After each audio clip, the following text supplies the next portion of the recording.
There's so many different avenues to come to the Prophet. There's the emotional avenue. There's knowing him as a father and as a family man. There's knowing him from my approach is a little bit more cognitive, approach and understanding kind of how and why he operated in the way he did and so forth. And I'm realizing that everyone's different. We were just talking about, literally, we just walked out of a meeting right now, and Imam Majid was literally just talking about love languages just now.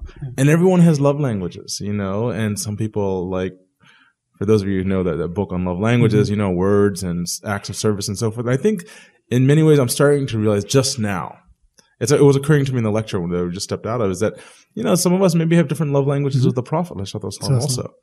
And that, like, my love language personally for me is like what he did for me. So his acts of service for me really speaks a lot to me. But I do recognize that there are people very close to me in my own family who, like, they have a different love language than that. And maybe just going through and really getting into the amazing science of what he's done isn't as compelling to them as maybe an incredibly touching story between him and his wives, for example.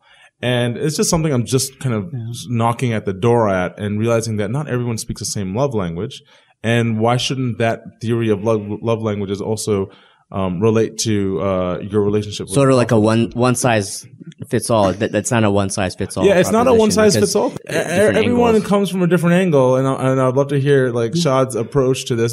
Like I just mentioned before, we just stepped out of a talk by Imam Majid, and I'm still like fluttering on this high. And I just realized that, like you were saying, sometimes we're a little bit too academic about it. And what I'm finding in my own experiences, especially as I travel and meet other people, is that there is something that I cannot overstate. The ability to be in the presence of people who have a strong connection with the Prophet ﷺ is probably more profound on my heart and on my sensibility and my attachment to the Prophet ﷺ than anything that I can possibly get my hands on and read. So true. And it's just something that I never experienced repeatedly and there's something somehow different about it as a parent. You kind of have to like see it outside of your family to really to feel it. But, even when we were just talking about doing this podcast, I don't want to leave because I just want to be in the presence of the people like Imam Majid who are close to the Prophet ﷺ, because through his, like, he was smiling the entire time he is talking about the Prophet ﷺ, and I feel like I am in the happiness of the Prophet ﷺ. And there's something very powerful about this idea of, like, I don't know what, it's kind of like the wajjuh, this feeling of like your heart is being close to the hearts of people who are close to the Prophet. It's like they say, we were talking about it yesterday or early this morning. It's like, if you really want to know the Qur'an, you have to know the Prophet ﷺ. That's the best way to understand the most perfect balanced manifestation of how the Qur'an comes to life. And in some ways, I feel like if you really want to know the Prophet ﷺ, you got to be around the people who are closest to him and love him. And that maybe that's like the best pull and introduction. I imagine that's kind of what your experience was. Yeah, in New definitely. York. Definitely. I was with, Sheikh Mukhtar Maghrawi for a long time, alhamdulillah. Yeah. And sitting in the presence of someone like that, or sitting in the presence of Imam Majid, Shad, you can attest to this. It's something completely different from listening to an online lecture or listening to a CD. And I was one of those people who consumes all that media, and I still do. And I should probably be going to more physical classes, but the times I spent with those blessed people, there's something that I can't even put my finger on it, but it's something that is, I would say it's in the unseen realm of a connection between a teacher and a student. It's absolutely, and it permeates beyond the books. And I think that's what's really impressive. Like in all of my sessions that had been blessed to sit with Imam Majid, I mean, when he starts sharing stories of his grandfather and sharing stories of his father, you feel this almost like this aura and almost this powerful kind of force that comes over, and you're like, you want to be with those people even though they're no longer here.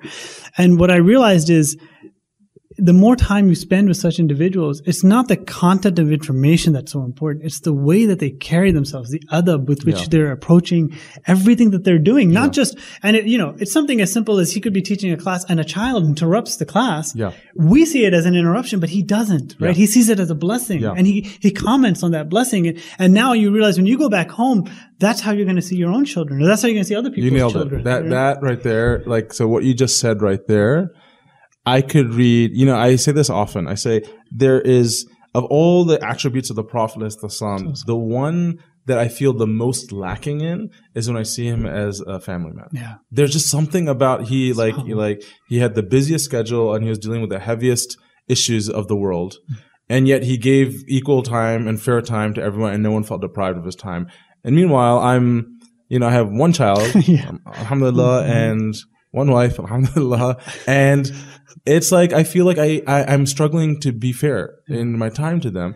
And even if I read about how amazing he was, it's kind of hard to translate that. But when I see my teachers enjoying and I see Shad holding his kid, alhamdulillah, and like running this course, it makes me feel like I need to go home and be that person. And so I think that feeling of being around other people, I have probably learned a lot from a lot of people. The person who so far has taught me probably more about my faith than anyone else in my life is my 3-year-old.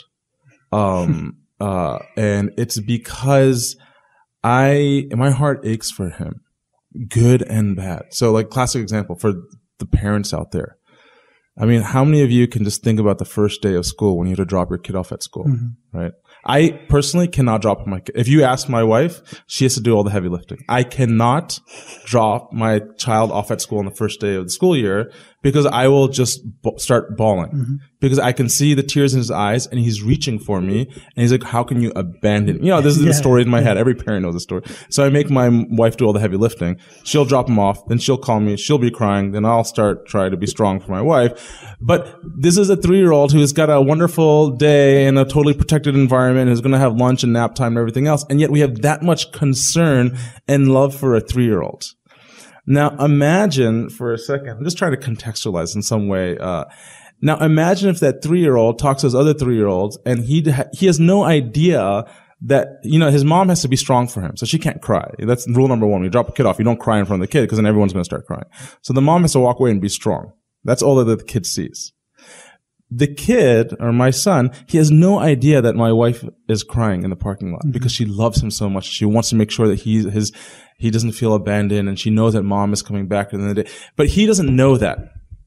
What did you just say? Was it from Surah Tawbah? Yeah. And what was it? Harisun alaykum, that he grieves over them. He grieves over them, for their right? condition. Now mothers are grieving over, it's a kind of harsh word, but they're crying over their children. They're just worried. They're worried about their mental state, and they feel like, they'll be abandoned, and was mommy gonna come home? And the mom is crying, then she'll call dad. Dad's crying now at work. I remember being in the operating room, my wife's crying, talking to me, and I'm like, honey, I can't really talk right now, but I'm crying inside. The kid will never know that because they're just they don't know how much their parents love them. Yeah, so true. And if another kid said, man, you should really appreciate your mom because she's loving you. But if he doesn't see that, he'll just take it at face value, right?